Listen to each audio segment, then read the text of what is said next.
ಇನ್ನ ಇವರು ನಮ್ಮ ಸಾಧು ಸರ್ ಗೆಟಪ್ ಹಾಕಿದ್ದಾರೆ. ಇಲ್ಲ ಸ್ಪೆಲ್ಲಿಂಗ್ ಮಿಸ್ಟೇಕ್ ಆಯಿತು. ನಾನು ಜೋಗಿ ಸಿನಿಮಾ ಶಿವಣ್ಣ ಸರ್ ಗೆಟಪ್ ಹಾಕಿದ್ದೀನಿ. ಧನ್ಯವಾದ. ಗ್ರಾಮರ್ ಮಿಸ್ಟೇಕ್ ಆಯಿತು. ಶಿವಣ್ಣ ಸರ್ ಗೆಟಪ್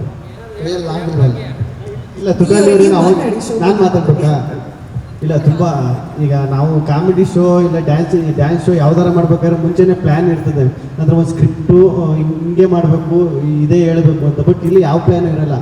ಅದೊಂದು ದೊಡ್ಡ ಟಾಸ್ಕು. ಇದು ಯಾಕೆ ವಸ್ತು ಅಂತ ಹೇಳಿದ್ರೆ ನಮಗೆ ಇಲ್ಲಿ ಎಲ್ಲ ಪ್ಲ್ಯಾನಿಂಗ್ ಏನಿಲ್ಲ. ಸುಮ್ಮನೆ ಕ್ಯಾಮ್ರಾ ಇರ್ತದೆ, ಒಂದು ಟಾಸ್ಕ್ ಕೊಡ್ತಾರೆ, ಆ ಫ್ಲೋಲ್ ಏನು ಬರುತ್ತೆ, ಆ ಸ್ಪಾಂಟೇನಿಟಿಯಾಗಿ ಅಲ್ಲಿ ಏನು ಬರುತ್ತೆ ಅದನ್ನು ಮಾಡಬೇಕು. ಅದು ತುಂಬ ದೊಡ್ಡ ಟಾಸ್ಕು. ನಿಜವಾಗ್ಲೂ ಒಂದು ಹೊಸ ಎಕ್ಸ್ಪೀರಿಯೆನ್ಸು, ನಮಗೂ ಹೊಸ ಎಕ್ಸ್ಪೀರಿಯೆನ್ಸು, ಎಲ್ರಿಗೂ ಹೊಸ ಎಕ್ಸ್ಪೀರಿಯೆನ್ಸು. ಧನ್ಯವಾದಗಳು. ಹಾಂ ಮೇಡಮ್, ನನಗೆ ಯಾವ ಸೂಟ್ ಆಯ್ತು ಅಂತ ನೀವು ಹೇಳಿ. ಹೌದಾ? ನೆಕ್ಸ್ಟ್ ಎಪಿಸೋಡ್ ಕೇಳ್ಬಿಟ್ಟು ಹಾಕ್ತೀನಿ ಬಿಡಿ ಮೇಡಮ್. ನಾನು ನಿಜವಾಗ್ಲೂ ಹುಚ್ಚು ಮಾಡ್ಬಿಡ್ತೀನಿ ನೀವು.